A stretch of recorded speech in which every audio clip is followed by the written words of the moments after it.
Egameni laJesu Kristu waseNazaretha, uNkulunkulu wemusa, uNkulunkulu weluthando, uNkulunkulu ongahluleki, uNkulunkulu ongashiyani, uNkulunkulu lokasigadza busuku nemini, uNkulunkulu loneluthando ngetikhathi tonke kubantu bakhe, uNkulunkulu losinakakela nalapho singendanga kahle, angasishiyi, angasiyekeli, uyasithanza kakhulu impela naku. Noma tinkinga tifika kodwa wena ubona uyandlula, uqabange ukuthi wena utindlulele. Hayi cha, awutindlulelanga, undluliswe ukuthi lo Nkulunkulu lekathanza wena unemusa, akateli, akalali. Uma uva ingoma ithi hanga edleri muhlayisi wa moya wanga anga vumeri nenge wanga uretemu, akavumi ngathi akavumi. Noma ngabe sekubita kangakanani,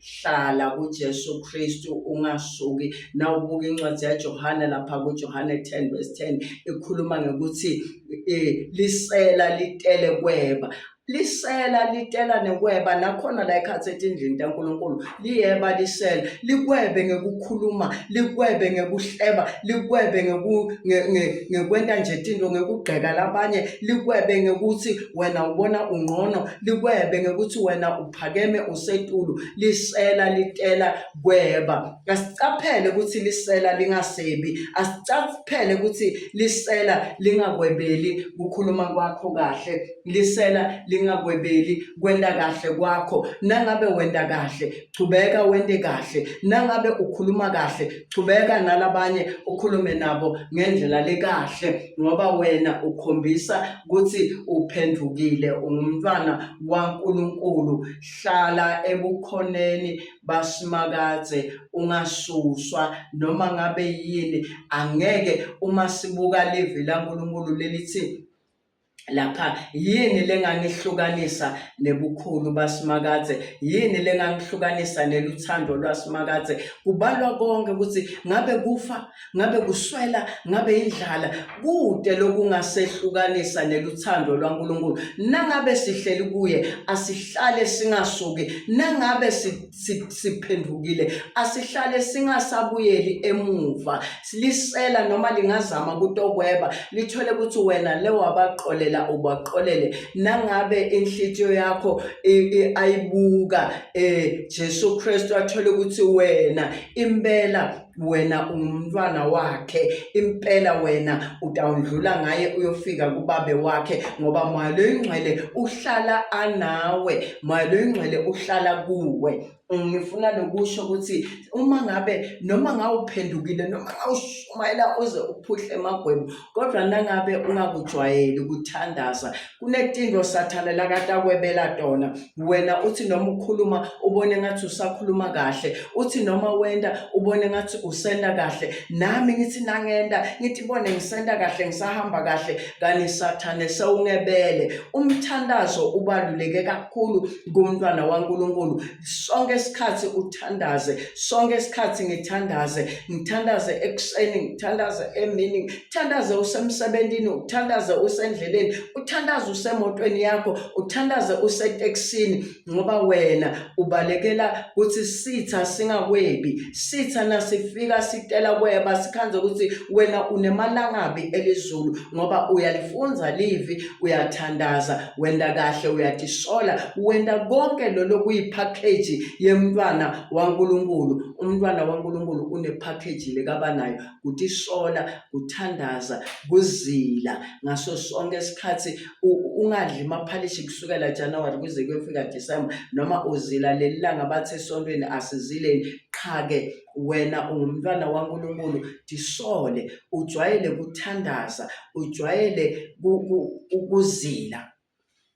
Letinto leto titakusita ngoba ngifuna kufunza livi la lelihambisana nendzaba yokuthi umthandazo ubaluleke kangakanani, umthandazo mkhulu kangakanani, umthandazo undlula tonke tinto, umthandazo ukusibekela etintweni letimatima, ukusibekela nasetintweni lebe ungeke udlule kuto. Lesinye isikhathi uma ungumzalwane lokathanda ukuthi athandaze kakhulu, uthandaze uzungena emoyeni nangabe unenkinga, utoba nenkinga lenye langa. Utoba nenkinga lenye langa. Uma ngabe uNkulunkulu umente emergency, uma ngabe uNkulunkulu umente ambulance, akasisibhedlele uNkulunkulu, akasiyo iambulance.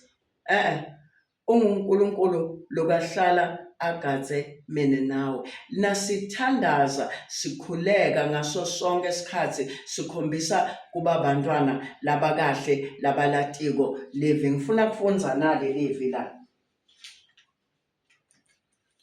Ngalihlatiye. Kokuqala ngifuna kufunza verse 4. Lapha kuMshumayeli 10. Ngifuna kufunza kuMshumayeli 10. Nangabe verse 4 na 10.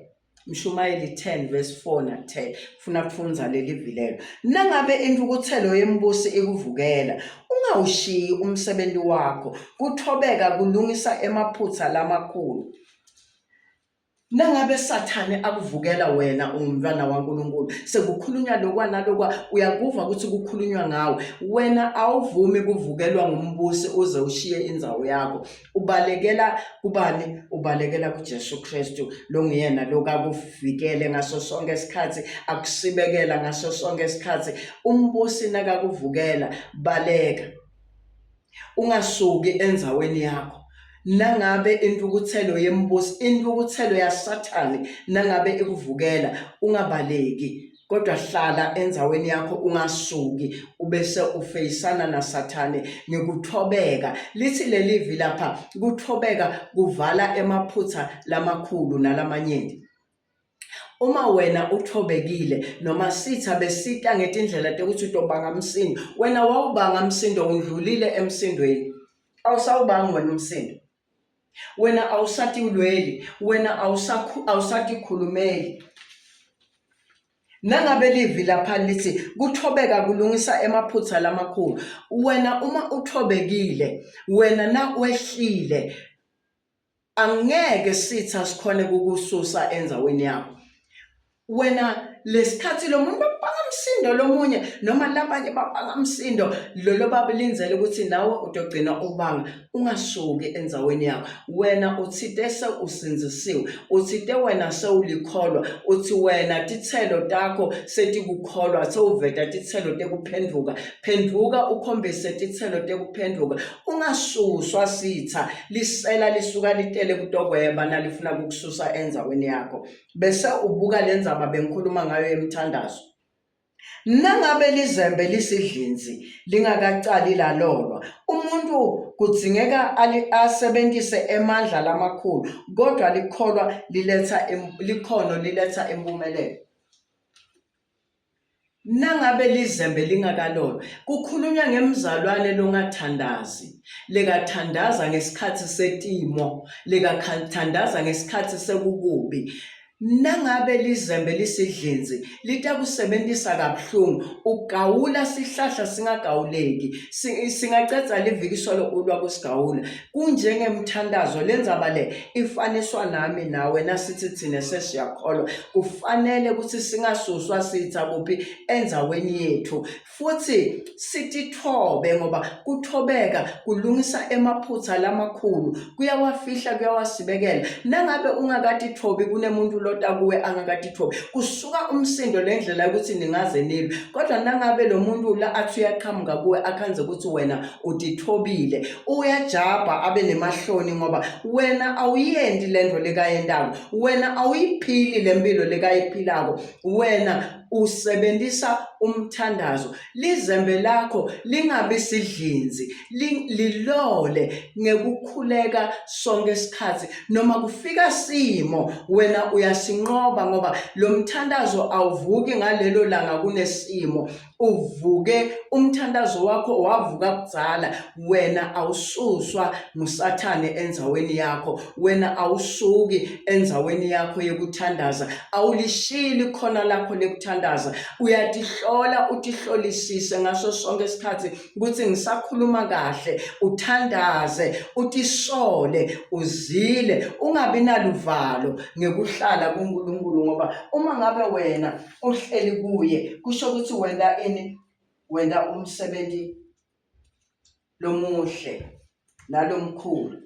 Uma singabuka lapha kuMateyu 26 verse 41, 26 verse 41, ufakazela lendzaba yelizembe lelisidlinzi alikalolwa ngumntwana waNkulunkulu longathandazi. Thandazana kuvuka timu, umntwana waNkulunkulu lenganandzaba nokuthi iBhayibheli liyafunzwa, ufuna livesi azashaya inkatho nakavelelwa timo, ngoba akanalo lizembe lakhe lelingumthandazo. Umthandazo wakho ulizembe lakho. Nangabe uthandaza ngaso sonke isikhathi, emini ebusuku, ngaso sonke isikhathi uyalibita ligama laJesu, utakumela noma sekunetimo, utakulwela noma sekuvuka timbi, utakulwela noma sekuvuka kugula, utakumela noma sebakuhlasela, akunqobele. Ekugcineni kufanele wena unqobe, ekugcineni kufanele mina nginqobe. Sihamba nabani kani? Sihamba nendoda lephilako, sihamba nendoda leyanqoba konke, yanqoba kufa, yanqoba konke, yanqoba tinhlamba, yanqoba konke, yanqoba kuthukwa, yanqoba konke, yanqoba kukhafunelwa, yanqoba konke. Thine sicinile, siyifutile le ndoda. Lapha ku Mateyu 26 verse 41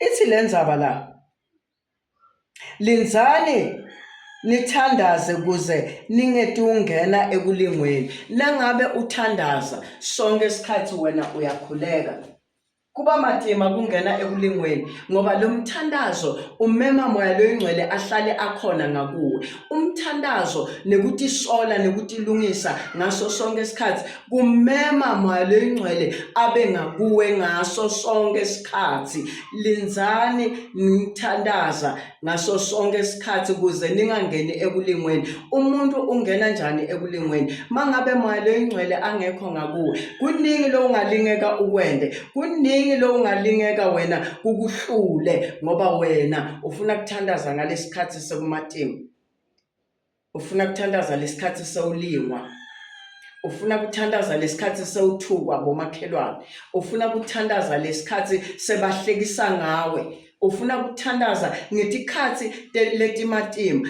Thandaza, linzani nikhuleke kude ningangeni ekulingweni. Ithi lendzaba nangabe lizembe lakho lisidlinzi litakusebenzisa kamatima, kodwa nangabe ulilola umthandazo wakho na uthandaza na kunesimo lesimatima, wena umake uthandaza na ugulelwa ngumntwana ugijima uyelena nalena ngoba sekuvele simo. Umthandazo ulizembe lakho lembi yakho. Uma uthandaza lizembe lakho lihlala lilolekile. Ngalamanye amagama umthandazo wena awubiti noma awuthandazi nasekumatini. Ungumake lonjani, ungubabe lonjani, ungumuntu lomusha lonjani, ungogo lonjani, ungumkhulu lonjani wena lofuna kuthandaza lesikhathi kuvuka timu. Asithandazeni ngaso sonke isikhathi, sitokhona kunqoba sitha ngetikhathi letimatima. Haleluya, ngiyabonga kakhulu.